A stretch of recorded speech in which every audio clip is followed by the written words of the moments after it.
Hellblade 2 is being lauded for its graphics, but its gameplay leaves a little to be desired. Let's talk about it. Hellblade 2. I was not expecting such a divide in those review scores. A lot of people really liked it. A lot of people did not like it so much. Now the game is out. There is this huge conversation happening about the fact that it looks incredible, but people who are playing it kind of were like, the gameplay is not very fun or engaging. Yeah. And they're complaining about the length. Just disclosures.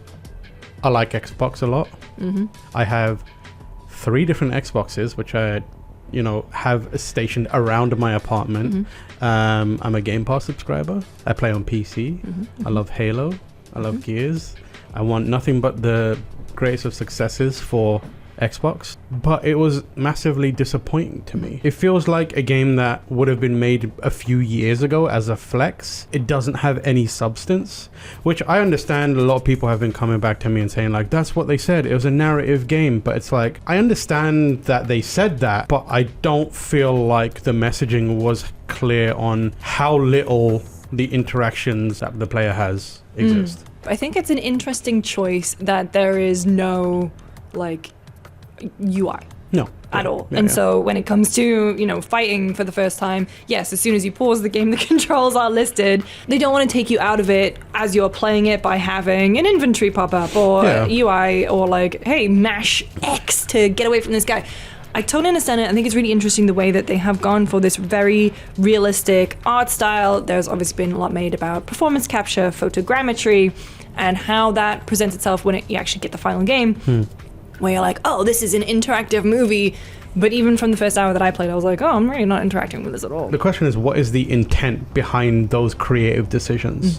When you're making a video game to strip back interactions, which is fine, but does it serve the intent, and is that intent clear? I'm not sure what the intent of Hellblade 2 is, other than to tell a story in as smooth a way as possible. But then it puts a lot of stress and a lot of responsibility on the story itself, the performances in every other aspect of it. If the gameplay isn't there, everything else has to hold up the weight of it. Hellblade has a unique perspective that it tells, right? Like the idea of mental health, psychosis, that kind of stuff. In the first game, it has that element of it, and it does so much with it, and it's an introspective journey for Senua. That same setup for this game doesn't feel valuable. The Furies are in your mind and they're constantly chattering, but they very rarely will say anything interesting. So if you're walking and the moment is sad and Senua's doubting herself, all you hear is she doubts herself.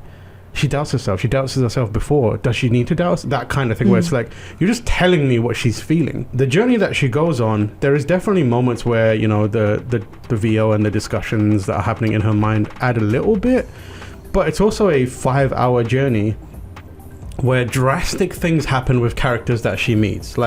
There's a character who starts off as an antagonist that becomes a friendly character, and it's the kind of journey is so truncated that it just doesn't feel believable. It doesn't have much to say about that journey.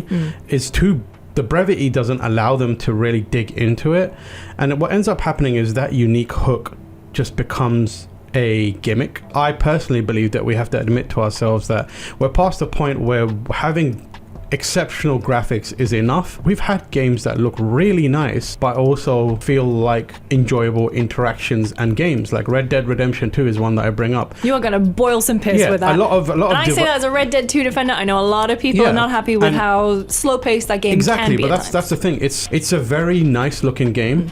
It is animation heavy in the same way that Hellblade 2 is. It prioritizes slow movements and it can feel laborious at times, but the one thing you cannot deny is there's also a significant amount of gameplay there.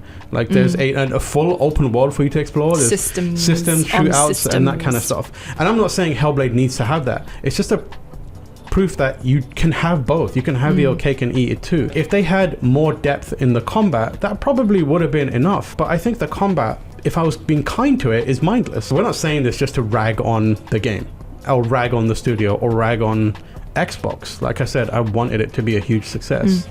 I just feel like it's just an unfortunate situation where there's so much riding on this game as well now from a perception and like optics perspective. It feels like Hellblade got put in a really weird position within the Xbox portfolio. Yeah. Because Hellblade 2 was revealed along with the Series X at the Game Awards back in 2019. And then it was like heralded even back then as like, look at how good this game looks. Yeah. And then you get everything that has been happening with Xbox over the last few months. And then this game, which even from the beginning has been marketed as this shorter experience, similar in length to the previous game, narrative focused. Even though they said all that, it feels like a preconception from everyone based on how it looked and what they assume, and based on Ninja Theory's previous games in Pedigree, where it's like, oh, this is like not matching up. And even though this is probably true to the vision that they had for the game, even if it's not completely successful in coming all together, if that's the game that they want to make, that's great. But it's like the final product is also in this weird position where it's like it's the first party game for a while. And you're coming at the back of all this shit with Xbox and closing studios and canceling projects.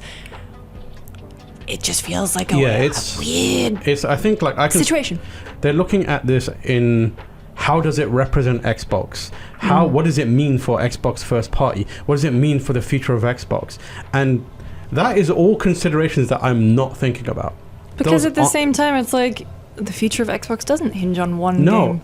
And it's not important to me. The comparison point people are making is like the Order 1886, which is a goofy comparison point, but it's also kind of apt because it's like, this is a game of that ilk, where it's like, we're taking visuals so far in advance, pushing that so far advanced that it's going to be the be-all, end-all of the experience. There's a reason why we don't get those games anymore. Anyway, we'll be back again next week talking about, hopefully, you know what, let's just Xbox, cool it.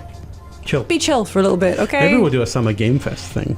Oh, we probably should do that because it's really not long until Summer Game Fest. Summer Game Fest. We will also be in LA covering Summer Game Fest and Play Days from the event. We have a cool studio space. We also have Giant Bomb at night. So every night we're going to have a bunch of really cool people come into the couch, interviews. We will be announcing them as we get closer. But if you are in LA and you are free on Sunday the 9th, grab tickets to our live show. So Jeff Grubb will be leading all the interviews. We have some amazing guests confirmed already, like Alana Pierce, Jason Schreier, and a bunch of others. I almost said something that I don't know if I can announce yet. No. So keep an eye on socials, etc. Make sure you grab a ticket. There's also a VIP package where you can come like meet us all and do everything. We've got merch. It's going to be fun. It'll be fun. It's really dumb as well. So you'll leave the venue thinking that was worth it. Dan Reichert has some ideas. He's always got some ideas. We were in a meeting this morning, and I can't believe we're actually doing this one. So come on down to the Bellwether to see it in person. We'll obviously be there. We'll also be on Twitter in the meantime. If you've got any questions about the show, shoot it over. And we'll catch you next time. Bye.